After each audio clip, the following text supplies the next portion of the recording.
Goiás Record de volta.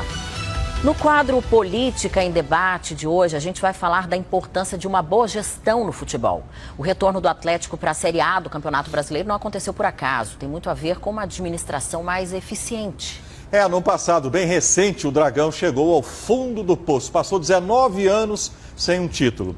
Mas de 2007 para cá, com gestores mais comprometidos com o clube, venceu só o Goianão 8 vezes. Além de somar boas campanhas no Campeonato Brasileiro e na Sul-Americana. A cereja do bolo veio sábado passado com a volta para a elite do Brasileirão.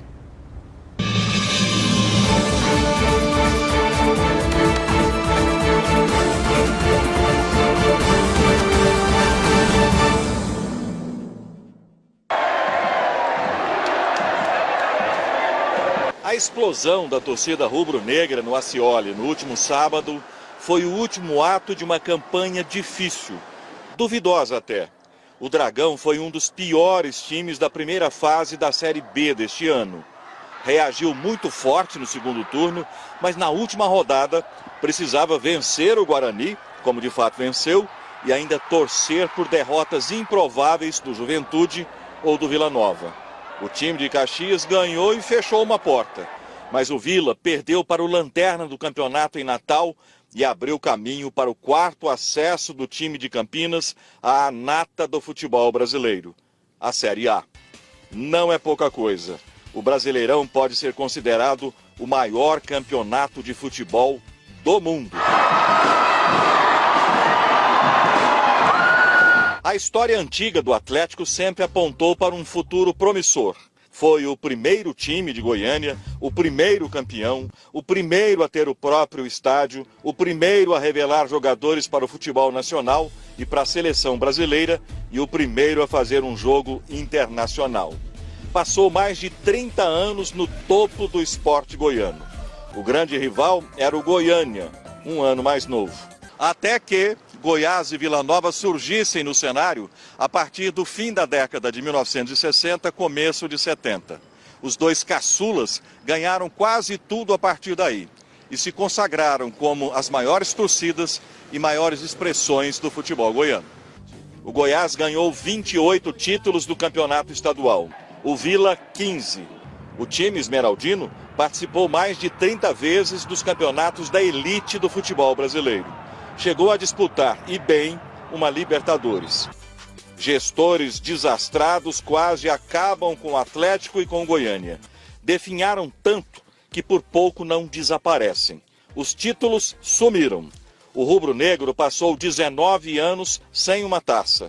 Chegou a ser rebaixado para a segunda divisão do campeonato goiano. O glorioso estádio Antônio Ascioli acabou abandonado. Uma parte foi até demolida. Parecia o fim. A partir de 2005, o Dragão renasce das próprias cinzas. Gestões mais comprometidas e competentes recuperaram o Ascioli.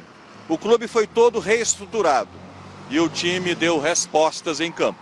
De 2007 para cá, o Atlético ganhou o Campeonato Goiano 8 vezes. Saiu da Série C do Brasileiro para vencer a B uma vez e classificar outras 3 para a Série A em temporadas, craques e times memoráveis. Também fez boas campanhas na Copa Sul-Americana e passou a lotar o Ascioli em praticamente todo o jogo. Ainda é a terceira torcida de Goiás, mas a que mais cresce na capital. O velho e charmoso estádio da Campininha já é pequeno para caber as glórias e a euforia rubro-negras.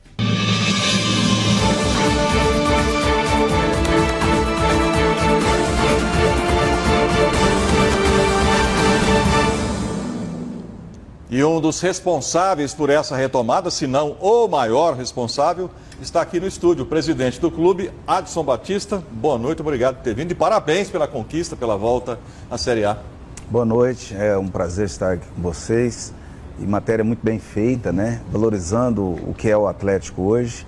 E eu me sinto orgulhoso de estar aqui falando em nome do Atlético. O Atlético cada dia mais cresce. É um clube que sua torcida está sendo recuperada, que já foi a maior do estado nos anos 60, 50, né? Então, é um momento de muito orgulho para nós. Eu estou vestida na cor do dragão, porque minha família é atleticana doente e estamos todos muito felizes, né? É um momento glorioso. Glorioso. Eu terminei a reportagem ali falando justamente que a torcida do Atlético voltou a crescer, né? E muito rapidamente o estádio está pequeno. Tem um plano de ampliação dele, assim, a curto prazo? Eu sei que tem um plano para um estádio maior mesmo, né? Tem. Eu já desenvolvi com a nossa arquiteta, a Iura, um projeto bem audacioso que o Atlético aumenta para 20 a 22 mil lugares, né? Ali mesmo, aproveitando a parte nova que tem. Então, o futuro, ele é bem promissor. E como você disse na sua matéria aí, você disse muito bem que o Atlético é um clube que faz uma gestão séria, com idealismo, com coragem, com os pés no chão também, que a gente busca sempre ter responsabilidade financeira para que o clube não tenha problemas no futuro. Haja visto, o Atlético hoje é um clube que não tem dívidas e não tem nenhum problema profundo financeiramente falando. E agora, hein? Como é que vai montar, como é que você vai fazer para montar um time competitivo para se manter ali na Série A? E lembrando que a diferença é grande demais, né, dos times médios, né, da Série A, porque na Série A não tem time pequeno, isso é uma bobagem. Mas a diferença é muito grande de Atlético, Goiás, Vila para Corinthians, para São Paulo, para Flamengo. É um desafio que eu gosto, eu acho que tudo é possível, nós não podemos errar. O Flamengo pode errar toda hora, Palmeiras pode errar toda hora, porque tem um bi em caixa, 800 milhões. O Atlético tem um orçamento bem tímido em relação a isso, mas a gente quer crescer com consistência, como temos crescido desde 2005, e eu sempre digo, é 11 contra 11, nós não podemos errar nessa montagem.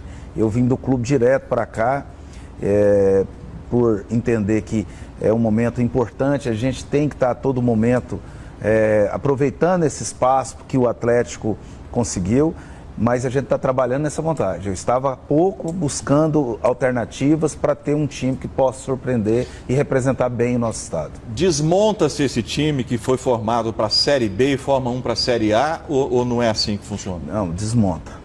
Poucos jogadores permanecerão para a Série A, são perfis diferentes, são jogadores importantes, cada divisão tem o seu perfil, né? A Série B é um campeonato dificílimo, mas a gente tem que buscar algumas peças que têm um perfil maior com a divisão que é a Série A. Quem fica, dá para contar?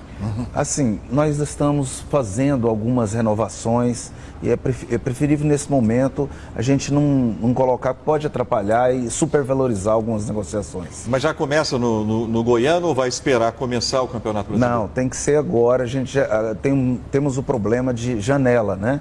Então até março fecha a janela, só abre em julho. Então a gente já tem que ter um time já pré-definido para que a gente não tenha as dificuldades já no começo do Brasileiro. Watson, aqui o quadro nosso é Política em Debate, falar de um pouquinho mais de política no futebol. Uma vez eu trabalhava no Goiás, o Goiás estava numa fase boa ali, 2005, 2006, e a gente recebeu a visita do Filipão, o técnico que hoje está no Atlético Mineiro. E ele dizia que o Goiás devia se fortalecer mais nos bastidores, que os bastidores são importantes. Eu falei, isso existe mesmo, Filipão? Ele fez um gesto aquele jeito dele. Oh, meu filho, deixa de ser ingênuo. Como é que funciona esse tal bastidor no futebol? É a arbitragem, é a tabela do campeonato, é horário de jogo, dia de jogo? O que é? Tudo um pouco, mas é um bastidor legalista. Eu sou legalista.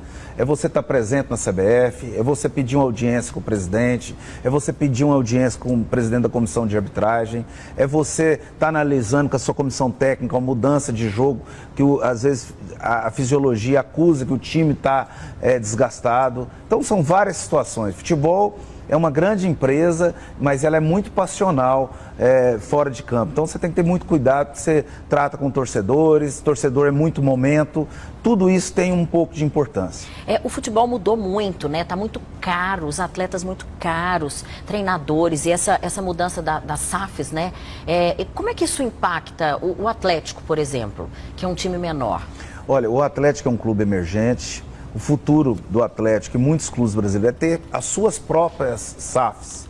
É o clube associativo que se torna SAF. Se entender que não é importante, volta para o associativo, mas a SAF, ela tem como você montar um fundo de investimento, de trazer pessoas que podem investir, grandes empresas no futebol e ter direito a percentual de jogador. Então isso pode acontecer no Atlético? Pode, nós podemos partir para isso, para ter poder de investimento. Por quê? Porque eu não concordo com a SAF do Botafogo, do Cruzeiro, do Vasco, os times falidos que entregam tudo para quem está chegando e fica na mão de terceiros, né? O que tem que acontecer, um clube que não tem dívida, ele mesmo administrar a sua SAF e buscar investimento e não jamais colocar o seu patrimônio na mão de ninguém. E tem gente já interessada no Atlético? O Atlético teve muitas procuras, mas nada ainda que teve ainda a segurança necessária. Nós não vamos jogar nosso legado na mão de qualquer um. O que pode acontecer é o Atlético ter a sua SAF, a SAF do Atlético, não de outras pessoas que às vezes você não conhece a administração e de médio a longo prazo pode jogar tudo fora que nós criamos, que é um time estruturado, organizado, crescendo ano a ano e principalmente sem problemas financeiros. Por que um grande empresário, uma grande empresa se interessou, por exemplo, pelo Bragantino e não por um clube como o Atlético ou o Vila Nova ou a Anapolina, assim?